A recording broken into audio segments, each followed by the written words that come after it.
بسم الله الرحمن الرحيم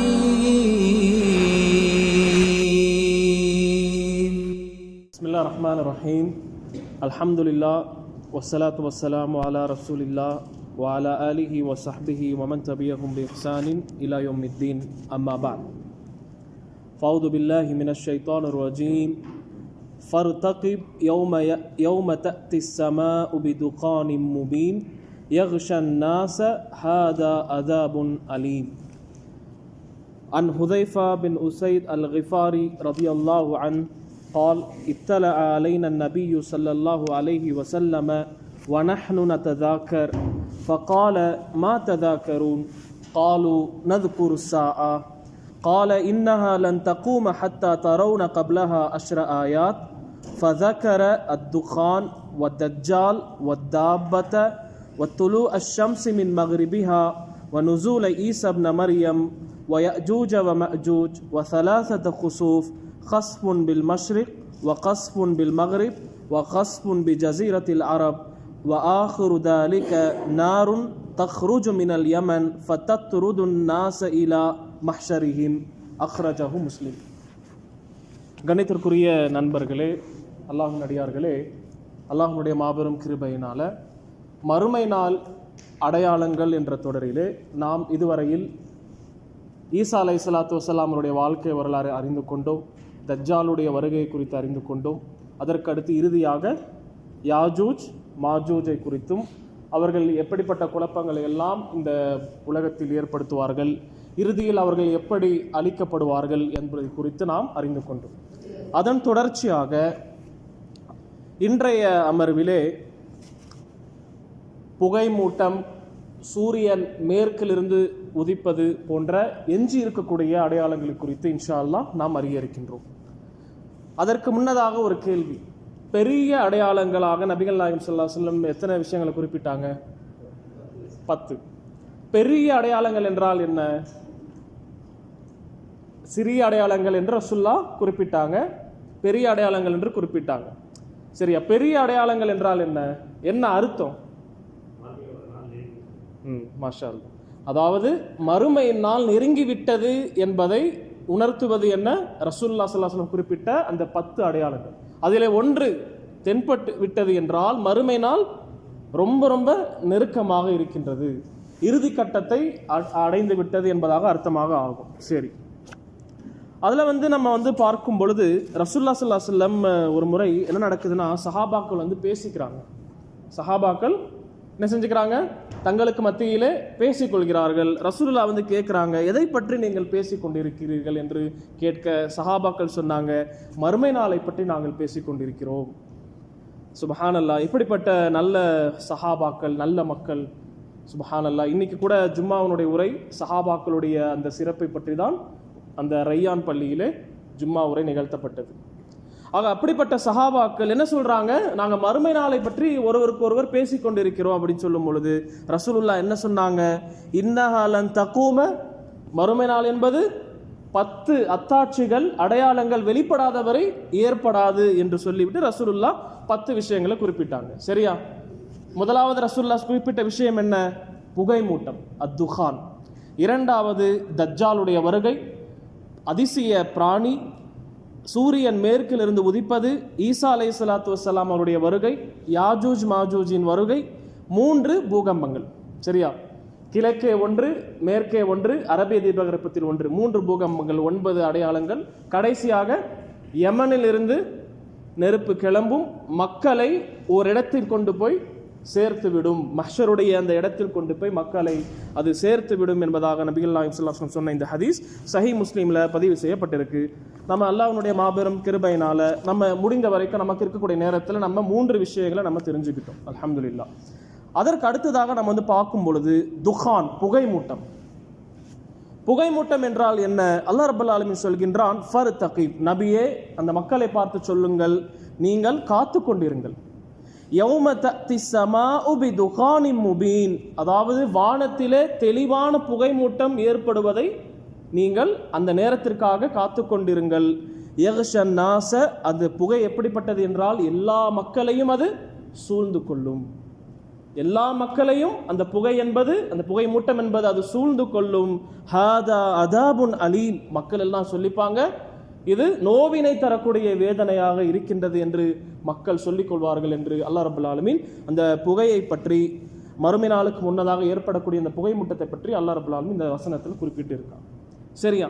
அப்போ நம்ம என்ன நம்பிக்கை கொள்ளணும்? கண்டிப்பாக மறுமை நாளுக்கு முன்னாடி புகை மூட்டம் என்பது ஏற்படும். சொல்றது புரியுதா? அது எப்படி இருக்கும்னா, எல்லாரும், அதாவது எல்லா வீட்டிலையும் அந்த புகை புகாம, அதாவது நுழையாம அது இருக்காது. சுப்ஹானல்லாஹ். என்ன விஷயம்னா, அதாவது இமாம் நவவி ரஹிமஹுல்லாஹ் சொல்றாங்க, மூமின்களுக்கு அந்த புகை மூட்டம் என்பது லேசாக இருக்குமா, கடினமாக இருக்காது. ஆனா இறை மறுப்பாளர்களுக்கு அந்த புகை மூட்டம் என்பது நோவினை தரக்கூடிய வேதனையாக இருக்கும். எந்த அளவுக்கு சொல்லப்படுதுன்னா, அவர்களுடைய உயிரை கூட அது பறித்து விடும். அப்படிப்பட்ட ஒரு கடுமையான வேதனையாக அவர்களுக்கு இருக்கும். ஆனால் மூமின்களுக்கு சாதாரண, அதாவது மூக்கில் இருக்கக்கூடிய நம்ம எப்படி சளி வருகின்றதோ அதை போன்ற ஒரு சாதாரண ஒரு இதாக மூமின்களுக்கு இருக்கும். ஆனால் இறை மறுப்பாளர்களுக்கு கடுமையாக இருக்கும் என்று இமாம் நவவி ரஹிமஹுல்லாஹ் அவர்கள் இந்த புகை மூட்டத்தினுடைய விளக்கத்தை குறித்து நமக்கு சொல்லியிருக்காங்க. சரி, இப்போ புகை மூட்டத்தை குறித்து அந்த உலமாக்கள் மத்தியில் 2 கருத்து இருக்கு. என்னன்னா, சில உலமாக்கள் என்ன நினைக்கிறாங்கன்னா, ஏற்கனவே ரசூலுல்லாஹ் ஸல்லல்லாஹு அலைஹி வஸல்லம் காலகட்டத்திலேயே இந்த சம்பவம் நடந்துடுச்சு அப்படின்னு உலமாக்கள் சொல்றாங்க. எந்த அளவுக்குன்னா, இப்னு அப்பாஸ் ரலியல்லாஹு அன்ஹு கூட இந்த கருத்தை தான் வலியுறுத்தி இருக்கிறாங்க. என்ன நடந்துச்சு ரசூலுல்லாஹ் ஸல்லல்லாஹு அலைஹி வஸல்லம் காலத்துல? குறைஷியர்கள் அல்லாஹ்வுடைய அந்த மார்க்கத்தை ஏற்றுக்கொள்ளாமல் ரசூலுல்லாஹ்வுக்கும் நபித்தோழர்களுக்கும் அவருடைய விஷயத்தில் வரம்பு மீறி சென்று கொண்டிருந்த காலகட்டத்திலே ஒரு கட்டத்தில் ரசூலுல்லாஹ் ஸல்லல்லாஹு அலைஹி வஸல்லம் என்ன பண்றாங்க? அவர்களுக்கு எதிராக ரசூலுல்லாஹ் ஸல்லல்லாஹு அலைஹி வஸல்லம் அல்லாஹ்விடத்தில் பிரார்த்தனை செய்றாங்க. சொல்றது புரியுதா? ரசூலுல்லாஹ் ஸல்லல்லாஹு அலைஹி வஸல்லம் காலத்துல இந்த புகை மூட்டம் சம்பவம் ஏற்பட்டது. என்ன நடந்துச்சு? வரம்பு மீறி சென்ற அந்த குறைஷிய சமூகத்திற்கு எதிராக அல்லாஹ்வுடைய தூதர் ஸல்லல்லாஹு அலைஹி வஸல்லம் என்ன செய்றாங்க? எதிராக பிரார்த்தனை செய்றாங்க, எதிராக துவா செய்றாங்க. அதாவது பத்துவா என்று சொல்லுவோம் பார்த்தீங்களா, எதிராக பிரார்த்தனை செய்றாங்க.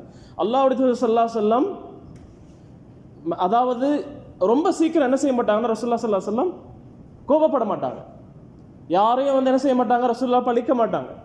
ஆனால் அந்த ரசூலுல்லாஹ் ஸல்லல்லாஹு அலைஹி வஸல்லம் அவர்களே எதிராக பிரார்த்தனை செய்ய வைத்தது என்றால் அவர்கள் எப்படிப்பட்ட துன்பங்களை, வேதனைகளை முஸ்லிம்களுக்கு இழைத்திருப்பார்கள் என்பதை நம்ம சிந்திக்க கடமைப்பட்டிருக்கோம். சொல்றது புரியுதா? என்ன நடந்துச்சு? ரசூலுல்லாஹ் ஸல்லல்லாஹு அலைஹி வஸல்லம் அல்லாஹ்விடத்துல என்ன துவா கேட்கிறாங்க? யா அல்லாஹ், யூசுப் அலைஹிஸ்ஸலாம் காலத்திலே ஏற்பட்ட பஞ்சத்தை போன்று இவர்களுக்கும் அப்படிப்பட்ட ஒரு வறட்சியான பஞ்சமான காலத்தினை ஏற்படுத்தி என்று எதிராக பிரார்த்தனை செய்ய என்ன நடந்துச்சு? பஞ்சமான காலம் ஏற்பட்டுச்சு. வறட்சியான ஒரு சூழல் அவர்களுக்கு இருந்துச்சு. உண்ணுவதற்கு உணவின்றி, குடிப்பதற்கு நீரின்றி அவர்கள் தவித்தார்கள். அப்படிப்பட்ட அந்த சமயத்துல என்ன நடந்துச்சுன்னா, இறந்த பிராணிகளை, அவனுடைய மாமிசங்களை உண்ணக்கூடியவர்களாக அந்த குறைஷிகள் ஆனாங்க. ஏன்னா உணவு கிடைக்கல, பஞ்சமான நேரம். அப்ப ரசூலுல்லாஹ் ஸல்லல்லாஹு அலைஹி வஸல்லம் இடத்துல வருகை தந்து சொல்றாங்க, அல்லாஹ்விடத்துல எங்களுக்காக என்ன செய்யுங்க? துவா செய்யுங்க. இந்த நிலை எங்களை விட்டு சென்று விட வேண்டும் என்று நீங்கள் துவா செய்யுங்க, நாங்க நம்பிக்கை கொள்வோம் அப்படின்னு சும்மா வாயால சொன்னாங்க. ரசூலுல்லாஹ் என்ன செஞ்சாங்க? துவா செஞ்சாங்க. அல்லாஹ் அந்த நிலையை அகற்றினான். பஞ்ச நிலை என்பது அது அகன்றது. இருந்தாலும் அவங்க ஈமான் கொண்டார்கள் என்றால் ஈமான் கொள்ளவில்லை. அதனால தான் அல்லாஹ் ரப்பல் ஆலமீன் என்ன செஞ்சான்? அவர்களை அந்த பத்ருடைய அந்த சமயத்திலே அவர்களை அல்லாஹ் ரப்பல் ஆலமீன் இதற்கு இதாக அல்லாஹ் ரப்பல் ஆலமீன் என்ன செஞ்சான்? அவங்களுக்கு தோல்வியை அல்லாஹ் ஏற்படுத்தி கொடுத்தான். சரியா? இந்த விஷயத்தை குறிப்பிட்டு என்ன சொல்றாங்கன்னா, இதற்கு புகைமூட்டத்திற்கு என்ன சம்பந்தம்?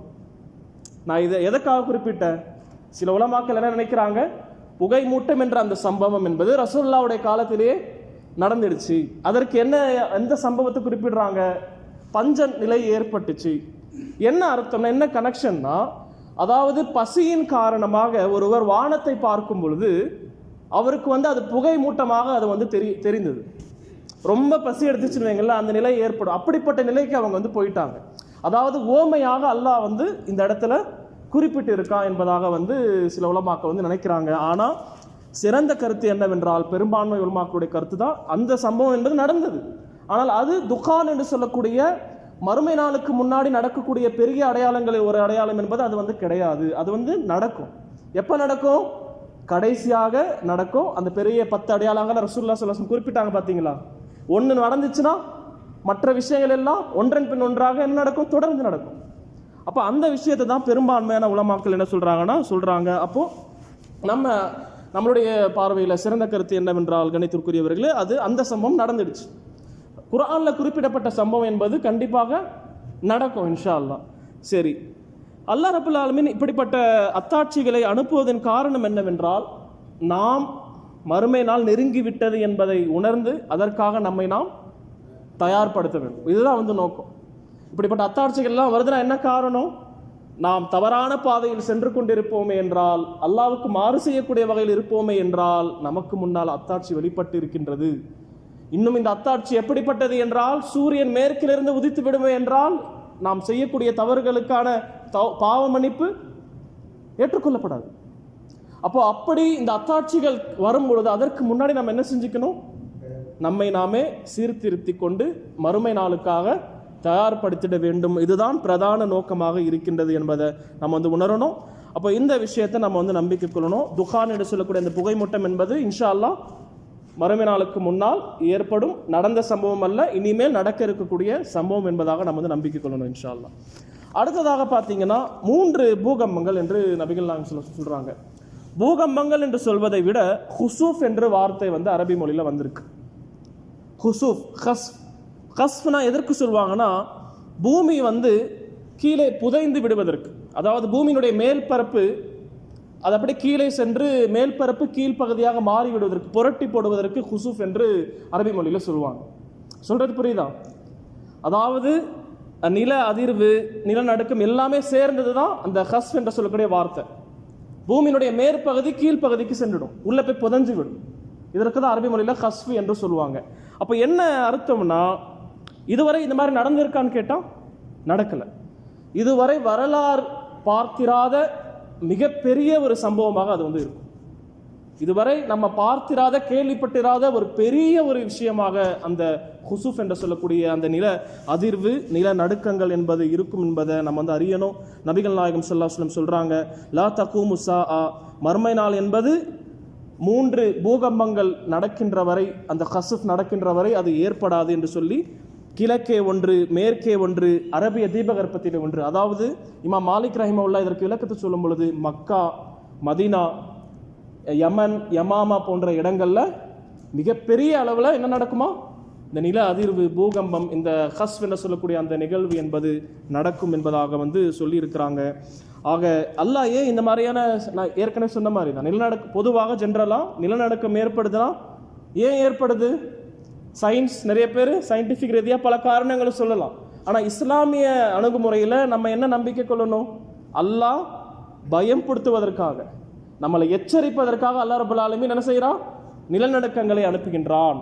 நம்முடைய வாழ்நாள் என்பது நிரந்தரமானது கிடையாது. ஒரு நாள் நாம் இறக்க வேண்டும். சில சமயங்களிலே இப்படிப்பட்ட சூழ்நிலைகளையும் நாம் இறக்க நேரிடும் என்பதற்காக படிப்பினை பெற்று என்ன செய்யணும்? நாளை நிரந்தரமான அந்த வாழ்க்கைக்காக நம்மை தயார்படுத்திட வேண்டும். இதுதான் முக்கியமான நோக்கமாக இருக்கு. சரியா? அப்போ இந்த பூகம்பம் என்பது, இந்த கஸ்ஃப் என்று சொல்லக்கூடிய இந்த சம்பவம் என்பது வரலாற்று பார்த்திராத மிகப்பெரிய ஒரு விஷயமாக நடக்கும் என்பதை நம்ம என்ன செய்யணும்? நம்பிக்கை கொள்ளணும் இன்ஷா அல்லாஹ். சரி, அடுத்த அடையாளம் என்பது பார்க்கும் பொழுது துலூ ஷம்ஸி மின் மக்ரிபிஹா, சூரியன் மேற்கிலிருந்து உதயமாகும். அல்லாஹ் ரப்பல் ஆலமீன் திருமறை குர்ஆன்ல சொல்லும் பொழுது சொல்லுகின்றான், ஹல் யன்துரூன இல்லா அன் தஅதியஹுமுல் மலாயிகா அவ் யஅதிய ரப்புக அவ் யஅதிய பாது ஆயாத்தி ரப்பிக யௌம யஅதி பாது ஆயாத்தி ரப்பிக லா யன்ஃபஉ நஃப்ஸன் ஈமானுஹா லம் தகுன் ஆமனத் மின் கப்ல் அவ் கஸபத் ஃபீ ஈமானிஹா கைரன் குல் இன்ததிரு இன்னா முன்ததிருன். அல்லாஹ் இந்த வசனத்தில் என்ன சொல்கின்றான் என்றால், அல்லாஹ்வுடைய அத்தாட்சிகள் வெளிப்படக்கூடிய அந்த சமயத்தில், அல்லாஹ்வுடைய அத்தாட்சிகள், அடையாளங்கள் என்று மறுமை நாளுடைய சம்பவங்கள் என்று சொல்லக்கூடிய அந்த அத்தாட்சிகள் வெளிப்படக்கூடிய சமயத்தில் ஒருவர் நம்பிக்கை கொள்வார் என்றால் அந்த நம்பிக்கை என்பது அவருக்கு பயனளிக்காது. நம்பிக்கைனா என்ன? அத்தாட்சியை பார்க்கிறார், குர்ஆன் சொன்னால் நடக்கும் என்று சொல்லப்பட்ட அந்த அத்தாட்சி அவர் கண்கூடாக காண்கிறார். அந்த சமயத்தில் ஈமான் கொண்டு வந்தா அல்லாஹ் ஏற்றுக்கொள்வானா? ஏற்றுக்கொள்ள மாட்டான். குறிப்பாக சூரியன் மேற்கிலிருந்து உதயமாகுதுன்னா அந்த நேரத்தில் ஈமானை அல்லாஹ் அங்கீகரிக்க மாட்டான். இன்னும் அதுவரையில் நன்மையான செயல்களை நாம் ஈடுபடாமல் இருந்த அந்த நேரத்தில் ஈமான் கொண்டிருந்தாலும் அந்த நேரத்தில் நாம் நன்மையான செயல்களை செய்தாலும் அதையும் அல்லாஹ் என்ன செய்ய மாட்டான், ஏற்றுக்க மாட்டான். ரெண்டு விஷயம். இறை மறுப்பாளர்கள் நம்பிக்கை கொண்டு வந்தாலும் அல்லாஹ் என்ன செய்ய மாட்டான், அந்த நேரத்தில் ஏற்றுக்க மாட்டான். நம்பிக்கையாளர்கள் அலட்சிய பாதையில் இருந்தவர்கள் அந்த அத்தாட்சியை கண்ட பிறகு நன்மையான செயல்களில் ஈடுபட்டாலும் அதையும் அல்லாஹ் என்ன செய்ய மாட்டான், ஏற்றுக்கொள்ள மாட்டான். அப்போ அதற்கு முன்னாடி என்ன செஞ்சிடணும், நம்ம நல்ல அமல்களை சேர்த்து கொள்ளணும். ரசூலுல்லாஹி ஸல்லல்லாஹு அலைஹி வஸல்லம் சொல்றாங்க, அபூ ஹுரைரா ரலியல்லாஹு அன்ஹு அறிவிக்கிறாங்க, லா தக்கூமு ஸாஅ ஹத்தா தத்லு அஷ்-ஷம்ஸு மின் மக்ரிபிஹா. மறுமை நாள் என்பது சூரியன் மேற்கிலிருந்து உதிக்காத வரை ஏற்படாது. அவ்வாறு ஏற்பட்டு அந்த சமயம் வந்து விடுமை என்றால் மக்கள் எல்லாம் என்ன செய்வாங்க, ஆமனு அஜ்மஉன், ஒட்டுமொத்தமாக எல்லாரும் என்ன செய்வாங்க, அந்த நேரத்தில் இருக்கக்கூடியவங்க அதை பார்த்து நம்பிக்கை கொள்வாங்க, அல்லாஹ் மீது ஈமான் கொள்வாங்க. ரசூலுல்லாஹ் சொல்றாங்க, ஃபதாக ஹீன லா யன்ஃபஉ நஃப்ஸன் ஈமானுஹா லம் தகுன் ஆமனத் மின் கப்ல். அந்த சமயத்திலே இதற்கு முன்னால் நம்பிக்கை கொள்ளாதவர்கள் நம்பிக்கை கொண்டார்கள் என்றால் அவருடைய நம்பிக்கை பயனளிக்காது. இதற்கு முன்னால் நல்ல அமல்கள் செய்யாதவர்கள் நல்ல அமல்கள் செய்வார்கள் என்றால் அவருடைய நல்ல அமல்கள் அல்லாஹ் அதை அங்கீகரிக்க மாட்டான், அதை ஏற்றுக்கொள்ள மாட்டான் என்பதாக நபிகள் நாயகம் ஸல்லல்லாஹு அலைஹி வஸல்லம் சொல்லி இருக்கிறாங்க. சற்று சிந்திச்சு பார்க்கணும். இந்த உலகம் வந்து ஒரு சீராக இயங்கி கொண்டு இருக்கின்றது, எந்த இதுவும் மாற்றங்கள் இல்லாமல் சரியான முறையில் எல்லாமே, சூரியனாக இருக்கட்டும் சந்திரனாக இருக்கட்டும் எல்லாமே வந்து அது தங்களுடைய கோள்களில் அது சுற்றி கொண்டு இருக்கின்றது, தங்களுடைய அந்த இடத்துல சுற்றி கொண்டு இருக்கின்றது. ஒரு கட்டத்தில் இந்த மாதிரி திடீரென்று அதாவது மறுமை நாளுடைய அந்த அதற்கு முன்னாடி மேற்கிலிருந்து அது உதிக்குமே என்றால் அது என்ன அர்த்தம் தெரியுமா, உலகம் அழிய போது என்பதற்கு மிகப்பெரிய ஒரு ஆதாரமாக அது வந்து இருக்கும். அதாவது ஒரு மாற்றம் ஏற்படுது பாருங்க, சொல்றது புரியுதா? இதுவரையில கரெக்டாக போய்கொண்டு இருக்கு, திடீரென்று ஒரு மாற்றம் ஏற்படுதுன்னா உலகம் வந்து அழிய போகுது. நம்ம பார்க்கக்கூடிய வானம் சுக்குனராக ஆக போகுது, நம்ம பார்க்கக்கூடிய சூரியன் அதனுடைய ஒளி என்பது செல்ல போகின்றது, சந்திரன் அதனுடைய ஒளியை இழக்க போகின்றது. அல்லாஹ் ரப்பல் ஆலமீன் ஒரு கட்டத்தில் என்ன செய்வான்னா, அல்லாஹ் ரப்பல் ஆலமீன் வானங்களை எல்லாம் சுருட்டி கொண்டு எல்லாத்தையும் அழிச்சிட்டு அல்லாஹ் என்ன செய்வான், கேள்வி கேட்பான். யாருமே இருக்க மாட்டாங்க, மௌத்தை எடுக்கக்கூடிய வழக்குல் மௌத்தும் ஹயாத்தோடு இருக்க மாட்டாங்க. அந்த சமயத்தில் அல்லாஹ் என்ன கேட்பான், லீமானில் முல்குல்யோ, ஆட்சி அதிகாரம், உண்மையான ஆட்சி அதிகாரம் யாருக்கு சொந்தம்? ஐனல் ஜப்பாருன், பெருமை அடித்தவர்கள் எல்லாம் எங்கு? ஐனல் முத்தகப்பீருன், தங்களை தாங்களே சிறந்தவர்களை நினைத்து கொண்டு பெருமை அடிச்சாங்க பார்த்தீங்களா, அவங்களெல்லாம் எங்க அப்படின்னு நல்லா கேட்டு பதில் சொல்லக்கூட யாருமே இருக்க மாட்டாங்க. அல்லாஹ்வே சொல்லுவான், ஆட்சி அதிகாரம் என்பது லில்லாஹில் வாஹிதில் கஹார், யாவற்றையும் அடக்கி ஆளக்கூடிய ஏகனாகிய அல்லாஹ்வுக்கு தான் சொந்தம் என்று அல்லாஹ் சொல்லக்கூடிய அந்த சமயமாக அது வந்து இருக்கும். ஆக கண்ணியத்திற்குரியவர்களே, சாதாரண விஷயமாக இருக்காது. ரசூலுல்லாஹி ஸல்லல்லாஹு அலைஹி வஸல்லம் சொல்றாங்க சஹாபாக்களை பார்த்து, அத்ததுரூன ஐன ததுஹபு ஹாதிஹி ஷம்ஸ், கேட்குறாங்க, இந்த சூரியனை நீங்க பார்க்குறீங்களே அது டெய்லியே வந்து எங்க போகுதுன்னு உங்களுக்கு தெரியுமா, எங்கு சென்று அடைகின்றது என்று உங்களுக்கு தெரியுமா? சஹாபாக்கள் சொல்றாங்க, அல்லாஹு வ ரசூலுஹு அலம், அல்லாஹும் அவனுடைய தூதர் மட்டுமே இதை அறிகிறார்கள். ரசூலுல்லாஹ் சொல்றாங்க, இன்ன ஹாதிஹி தஜ்ரி ஹத்தா தன்தஹிய இலா முஸ்தகர்ரிஹா தஹ்தல் அர்ஷ். இந்த சூரியன், நம்ம பார்க்கக்கூடிய சூரியன் தினந்தோறும் எங்கு போகுமா, அல்லாஹ்வுடைய அர்ஷுக்கு கீழே செல்லுமா.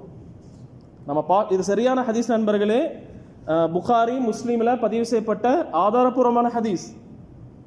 நான் இதை சொல்றேன்னா, இன்னைக்கு என்ன ஆயிடுச்சு, சயின்ஸ் ரொம்ப உயர்ந்த இடத்துல போயிடுச்சு, சயின்ஸ் ரீதியாக இதெல்லாம் சாத்தியமா அப்படின்னு சில நேரங்களில் நம்ம கூட என்ன பண்றோம், சயின்ஸு அதை நம்ம வச்சுக்கிட்டு நமக்கு கொடுக்கப்பட்ட கொஞ்சம் அறிவை வச்சுக்கிட்டு என்ன பண்றோம், குர்ஆன் சுன்னாவை நம்ம வந்து பார்த்தோம்னா நமக்கு எப்படி தெரியும், வெளிப்படையாக பார்த்தா இதெல்லாம் சாத்தியமா, அந்த மாதிரி தோன்கின்றது என்றால் நம்முடைய ஈமான் என்பது பலகீனமாக இருக்கின்றது என்ற அர்த்தம் நண்பர்களே. சயின்ஸ் எல்லாம் ஒரு கட்டம் தான், இன்னைக்கு ஒரு ஃபேக்ட் வந்து ப்ரூவ் ஆயிருக்குன்னா நாளைக்கு வந்து என்ன பண்ணுவான், அதை இது தப்பு அப்படின்னு அவன் ஒரு இதை வந்து கொண்டு வந்து காமிப்பான். அப்படிதான் சயின்ஸ் நடந்துகிட்டு இருக்கு. அப்போ குர்ஆன் சுன்னா ஆதாரமாக இருக்குமே என்றால், ஆதாரபூர்வமான செய்தி நமக்கு கிடைக்குமே என்றால் நம்ம என்ன செய்யணும், அதை நம்பிக்கை கொள்ளணும். ரசூலுல்லாஹ் என்ன சொல்றாங்க, நம்ம பார்க்கக்கூடிய சூரியன் தினந்தோறும் என்ன செய்யுது, அல்லாஹ்வுடைய அர்ஷுக்கு கீழே சென்று ஃபதகிர் சாஜிதா, சஜிதா செய்கின்றது, சிரம் பணிகின்றது. ஃபலா தஸாலு கஸாலிக ஹத்தா யுகாலு லஹா, அல்லாஹ்வுடைய அந்த அர்ஷுக்கு கீழே சஜிதா செய்து கொண்டே இருக்கும். எதுவரையில் என்றால் அல்லாஹ்வின் தரப்பிலிருந்து உத்தரவு வரும், இர்தஃபிஇ வர்ஜிஇ மின் ஹைசு ஜிக்தி, அதாவது எங்கிருந்து நீ வந்தாயோ அங்கே நீ சென்று அங்கிருந்தே நீ உதி என்று அல்லாஹ்வுடைய தரப்பிலிருந்து அதற்கு ஆணை வரும். அப்போ என்ன செய்யும்? அது அடுத்த நாள் திரும்பவும் கிழக்கிலிருந்து உதிக்கும். சரியா? அதுக்கப்புறம் என்ன நடக்கும்? இந்த மாதிரியே டெய்லியும் நடந்து கொண்டே இருக்கும். அல்லாஹ்வுடைய அர்ஷுக்கு கீழே சென்று சஜிதா செய்து கொண்டு இருக்கும். அல்லாஹ் தரப்பிலிருந்து ஆணை வரும், எங்கிருந்து வந்தாயோ அங்கேயே சென்று விடு, அங்கிருந்தே அது திரும்பவும் உதிக்கும். இப்படி மக்களுக்கு வித்தியாசமே தெரியாத ஒரு நாள். நார்மலாக எல்லாம் நடந்துகிட்டு இருக்கும். திடீரென்று அதற்கு கட்டளை வருமா? அல்லாஹ் ரப்பல் ஆலமீன் சொல்லுவானா, இர்தஃபிஇ அஸ்பிஹி தாலிஅத்தம் மின் மக்ரிபிக, இன்னைக்கு நீ என்ன பண்ணு, மக்ரிப் மேற்கிலிருந்து நீ உதிப்பாயாக என்று கட்டளை வரும் பொழுது அந்த ரசூலுல்லாஹி ஸல்லல்லாஹு அலைஹி வஸல்லம் சொல்றாங்க, ஃபதுஸ்பிஹு தாலிஅத்தன் மின் மக்ரிபிஹா, அது திடீரென்று மேற்கிலிருந்து உதிக்கும். ரசூலுல்லாஹ் சொல்றாங்க, அத்ததுரூன மத்தா தாக்கும், அது எப்படிப்பட்ட நாள் தெரியுமா உங்களுக்கு? அந்த நாள் யாருடைய ஈமானும் ஒருவருக்கு அந்த நேரத்திலே கொள்ளக்கூடிய ஈமான் பயனளிக்காது, அந்த நேரத்திலே செய்யக்கூடிய நல்ல அமல்கள் பயனளிக்காத நாள் தான் அந்த நாள் என்று நபிகள் நாயகம் ஸல்லல்லாஹு அலைஹி வஸல்லம் சொல்லி இருக்கிறாங்க. ஆக இது மிகப்பெரிய ஒரு அடையாளமாக இருக்கும். ஆக அதற்கு முன்னாடி நம்ம என்ன செஞ்சிடணும்? அல்லாஹ்விடத்தில் செய்த பாவங்களுக்காக என்ன செஞ்சிடணும்? தௌபா செஞ்சிடணும், பாவ மன்னிப்பு செய்யணும். தௌபா செய்யணும்னா என்னது நண்பர்களே சொல்லுங்க? தௌபா செய்யறதுனா பாவ மன்னிப்பு கேட்கறது. சரியா? பாவ மன்னிப்பு கேட்கறதுனா தௌபா செய்யறது. சரி, தௌபா செய்யறதுனா எப்படி செய்யணும்? அல்லாஹ்விடத்தில் எப்படி பாவ மன்னிப்பு கேட்கணும்? நான் அதுதான் கேட்குறேன். என்னுடைய கேள்வி என்னன்னா, அல்லாஹ்விடத்தில் எப்படி நம்முடைய பாவங்களுக்காக மன்னிப்பு தேடணும்? ஃபர்ஸ்ட் என்ன செய்யணும்? இஹ்லாஸாக இருக்கணும். எல்லா செயல்களும் இஹ்லாஸ் இல்லாமல் அல்லாஹ் என்ன செய்ய மாட்டான்? ஏற்றுக்க மாட்டான். இதில் இஹ்லாஸ்னா என்ன?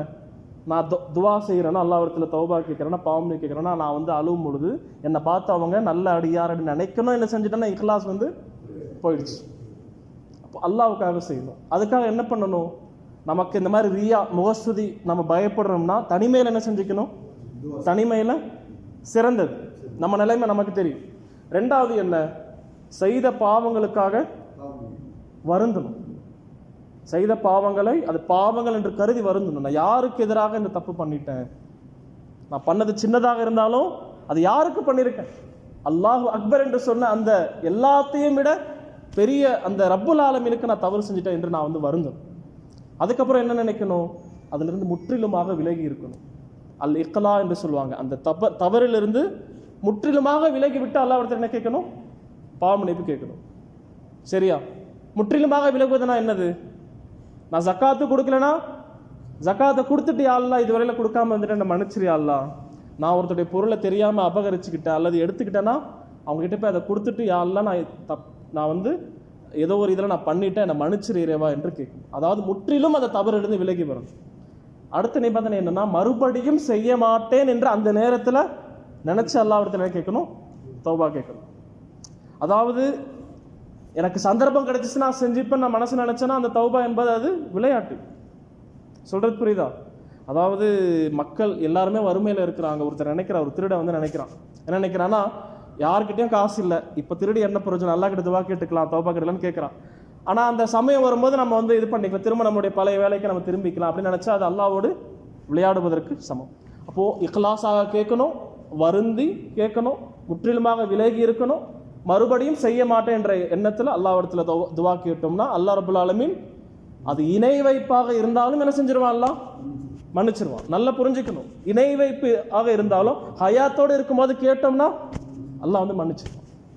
ஆக அப்படிப்பட்ட ரப்புல் ஆலமீனாக இருக்கின்றான் நம்ம படைத்த இறைவன். ஆக என்ன செய்யணும்? இன்ஷா அல்லாஹ் தவறுகளுக்காக அல்லாஹ்விடத்தில் கையை ஏந்தி விடணும். நம்ம எப்போ மரணிப்போம் தெரியாது. சரியா? நம்முடைய தௌபா எதுவரைக்கும் ஏற்றுக்கொள்ளப்படும்னா, எல்லாருக்கும் ஒரு நிபந்தனை இருக்கு. மரணத்துக்கு முன்னாடி அல்லது அந்த கட்டம் வரைக்கும் வாழ்ந்தோம்னா சூரியன் மேற்கிலிருந்து உதிப்பதற்கு முன்னாடி. இது ரெண்டு விஷயத்தை நம்ம புரிஞ்சுக்கணும். சரி, அடுத்ததாக பார்த்தீங்கன்னா குரூஜு தாப்பா, அதிசய பிராணி. இதுவும் மறுமை நாளுடைய அத்தாட்சிகளில் ஒரு அத்தாட்சியாக இருக்கின்றது. அல்லாஹ் ரப்பல் ஆலமீன் சொல்லுகின்றான், வ இதா வகா அல் கவுலு அலைஹிம், அல்லாஹ்வுடைய வேதனை அவர்கள் மீது வரக்கூடிய அந்த சமயத்திலே அஹ்ரஜ்னா லஹும் தாபத்தன் மினல் அர்த், பூமியிலிருந்து ஒரு பிராணியை நாம் வெளிப்படுத்துவோம். துக்கல்லிமுஹும், அந்த பிராணி என்பது மக்களிடத்திலே பேசும்.